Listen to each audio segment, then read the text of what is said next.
AITAH, if I do not give my full inheritance to my brother Joe and I are the legal beneficiaries of my parents' large estate.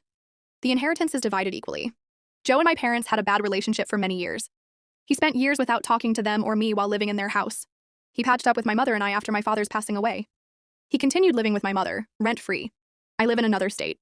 But I had arranged a caregiving service for my mother and paid for this service.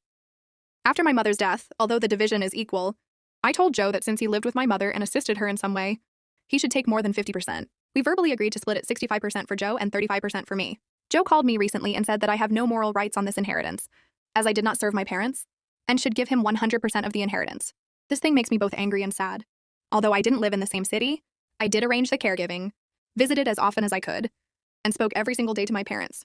Joe lived in the house and at most spent 5 minutes with my mother. The rest of the time she was with the caregivers I had arranged. Will I be the AH if I want to stick to our original agreement of 65-35?